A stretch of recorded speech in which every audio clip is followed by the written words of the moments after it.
الحمد لله رب العالمين والصلاة والسلام على رسوله النبي الكريم أما بعد قال الله تبارك وتعالى ألم تر كيف ضرب الله مثلا كلمة طيبة كشجرة طيبة أصلها ثابت وفرعها في السماء۔ ارباب علم و دانش 14 اگست 1947 کو دنیا کے نقشے پر نمودار ہونے والی یہ عظیم اسلامی ریاست مملکت خدا داد، جسے دنیا آج پاکستان کے نام سے جانتی ہے، جی ہاں، یہ وطن عزیز ہمیں کسی ورثے یا کسی نظریے میں نہیں ملا، بلکہ اس مادر ملت کی قیام کے پیچھے بر صغیر کے مسلمانوں کی 3 صدیوں کی کوششیں اور جد و جہد ہیں کہ جس کے نتیجے میں یہ وطن عزیز ہمیں ملا۔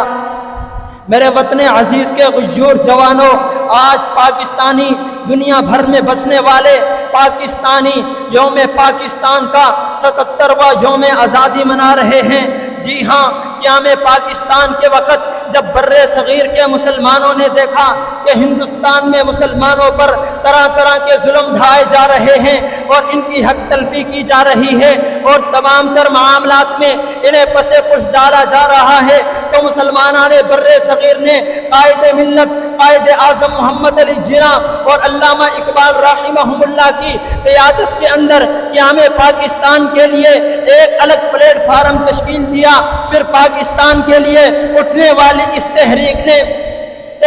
پاکستان کے لیے وہ تاریخی جد و جہد کی کہ جس کا بنیادی مقصد مسلمانوں کے حقوق کا تحفظ اور اپنے آپ کو بحیثیت قوم منوانا تھا، جس کے لیے انہوں نے ایک الگ ریاست کا قیام ضروری تھا۔ پھر وادی النصر میں قیام پاکستان کا آغاز باقاعدہ طور پر اس وقت ہوا کہ جب سن 1920 میں علامہ اقبال نے الہ آباد میں باضابطہ طور پر بر صغیر کے شمال مغرب میں جداگانہ طور پر مسلم ریاست کے قیام کا تصور پیش کیا۔ پھر 1933 میں چودھری رحمت علی خان نے اسے پاکستان کا نام دیا۔ پھر 1938 میں سندھ مسلم لیگ نے اپنے سالانہ اجلاس کے اندر اسے قیام پاکستان کی قرارداد کے نام سے منظور کیا۔ پھر 3 جون 1940 کو وہ دن آیا کہ جب مسلمانوں نے بر صغیر کی جدوجہد رنگ لائی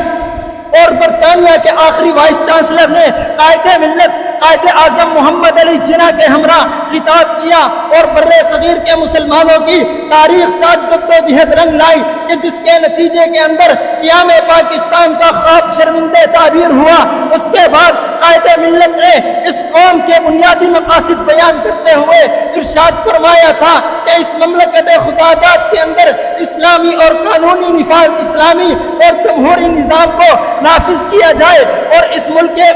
ملت کے اندر اردو زبان کے تحفظ اور ترقی کو پذیرائی دی جائے، اسلامی ریاست کے نظام کو فروغ دیا جائے اور اس کے اندر اسلامی قانون کو نافذ کیا جائے، تمام شہریوں کو یکسر طور پر مواقع فراہم کیے جائیں اور اس کے اندر رہنے والے تمام مسلمانوں کو انگریزوں، رام راج اور کانگریس سے نجات دلائی جائے۔ مگر مجھے افسوس ہے کہ آج کے اس ملک ملت کے اندر بسنے والے حکمران ہوں یا عوام ہوں، ان بنیادی مقاصد کو پسے پش ڈال چکے ہیں، ان پر عمل نہیں کرتے۔ اس لیے میں آخر میں ایک ہی شعر کہوں گا، اے قائد ہم شرمندہ ہیں اپنا نہ سکے انداز تیرا، وہ قوم ہوئی بے بالوں پر بننا تھا جسے سفیان تیرا، تجدید وفا ہم کرتے ہیں اور آج یہ وعدہ کرتے ہیں، اے قائد ہم اپنائیں گے ہر قول تیرا انداز تیرا، وما علینا۔